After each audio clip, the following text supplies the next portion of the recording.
வணக்கம். நம்ம ஏஷியன் பெயிண்ட்ஸ்ல புதுசா லான்ச் ஆயிருக்கிற இன்ஸ்டன்ட் எயிட் மிஷினை பத்தி இன்னைக்கு நம்ம பார்க்க போறோம். நம்ம மிஷினுக்கு ஏன் இன்ஸ்டன்ட் எயிட்னு பேர் வந்துச்சுன்னு கேட்டீங்கன்னா, எல்லா வேலையுமே ரொம்ப குயிக்காகவும் இன்ஸ்டன்டாகவும் பண்ணி கொடுக்கறதுனால நம்ம மிஷினுக்கு இன்ஸ்டன்ட் எயிட்னு பேர். ஸோ இப்போ இந்த மிஷின்ல நம்ம என்னென்ன கொடுத்துருக்காங்கன்னு பார்க்கலாம். 1.2 HP மோட்டார் கொடுத்துருக்காங்க, சக்சன் மாடல் பம்ப் கொடுத்துருக்காங்க, 3 feet போஸ்ட் கொடுத்துருக்காங்க, கூடவே டூல் ரிப்பேர் கிட்டும் கொடுத்துருக்காங்க. அடுத்து ஆன் ஆஃப் சுவிட்ச் கண்ட்ரோல் கொடுத்துருக்காங்க. தென் 2 மோட் கொடுத்துருக்காங்க, ஒன்னு ஸ்ப்ரே மோட், இன்னொன்னு பிரைம் மோட். அடுத்து நம்ம மிஷின்ல பிரஷர் ரெகுலேட்டர் கொடுத்துருக்காங்க. ஸோ 2500 PSI பிரஷர் வரைக்கும் நம்மளால யூஸ் பண்ணிக்க முடியும். கூடவே ஒரு அட்வான்ஸ்டு ஃபீச்சர் கொடுத்துருக்காங்க. என்னன்னா ஆட்டோ கட் ஆஃப் ஃபீச்சர். ஒருவேளை நம்ம மிஷின் ஓவர்லோட் ஆச்சு அப்படின்னா ஆட்டோமேட்டிக்கா ஸ்டாப் ஆயிடும். ஸோ அந்த டைம்ல நீங்க இந்த பட்டனை ரிலீஸ் பண்ணீங்கன்னா மிஷின் ஆட்டோமேட்டிக்கா ஸ்மூத்தா ரன் ஆக ஆரம்பிச்சிடும்.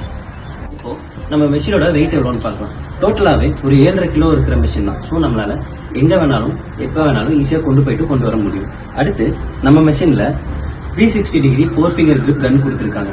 கூடவே 5170 டிப்பும் கொடுத்திருக்காங்க. சோ நமக்கு அதிக கவரேஜ் கிடைக்கும். அடுத்து நம்ம மிஷினோட கீ ஃபீச்சர்ஸ் எல்லாம் பார்க்கலாம். கீ ஃபீச்சர்ஸ்னா ஒன்றும் கிடையாது, நம்ம மிஷின் பயன்படுத்தக்கூடிய ஒரு பயன்களை நம்ம பார்க்கலாம். வந்து பாத்தீங்கன்னா ரிட்டர்ன் ஆன் இன்வெஸ்ட்மெண்ட். நீங்க இந்த மிஷினுக்கு போடுற முதலீட்டை ஒரு 5 to 6 சைட்டுக்குள்ளே உங்களால திரும்ப எடுத்துக்க முடியும். ரெண்டாவது டைம் சேவிங்.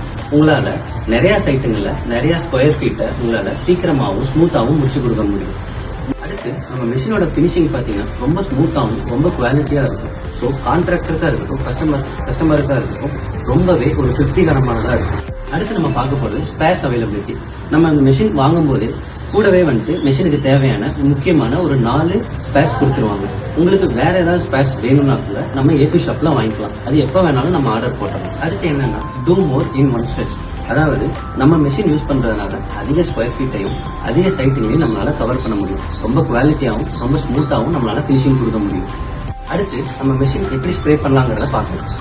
பாத்தீங்க அப்படின்னா டியூபோட ஒரு எண்ட மிஷின்லயும் ஒரு எண்ட கன்னுக்கும் நம்ம கொடுத்துருக்கோம், டிப்பும் நம்ம மாட்டியாச்சு. ஓகேவா? இப்போ வந்துட்டு பாத்தீங்கன்னா இந்த மிஷினோட ஆன் ஆஃப் சுவிட்ச் பாக்குறதுக்கு முன்னாடி நம்ம வந்துட்டு ஸ்ப்ரேல இருக்கா பிரைம்ல இருக்கான்னு பார்க்கணும். இப்போ நமக்கு ஸ்ப்ரேல தான் இருக்கு. ஓகேவா? இப்போ நம்ம ஆன் பண்ணலாம். ஸோ மிஷின் ஆன் ஆகும். இப்போ ப்ரெஷர் வைக்கணுங்கிறக்காக நம்ம ப்ரெஷர் ஆட் பண்ணிக்கலாம். வச்சாச்சு. நான் உங்களுக்கு இப்போ எப்படி அடிச்சு காட்டுறதுன்னு காட்டுறேன்.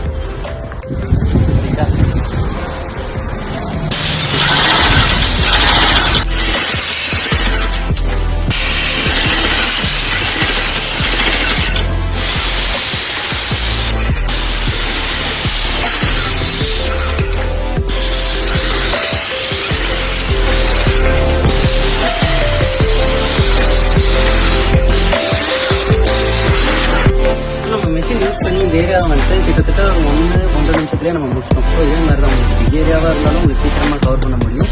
அதுவும் இல்லாமல் இது ஒரு முன்னாடியே சொன்ன மாதிரி இது கான்ட்ராக்ட் பட்ஜெட் ஃப்ரெண்ட்லி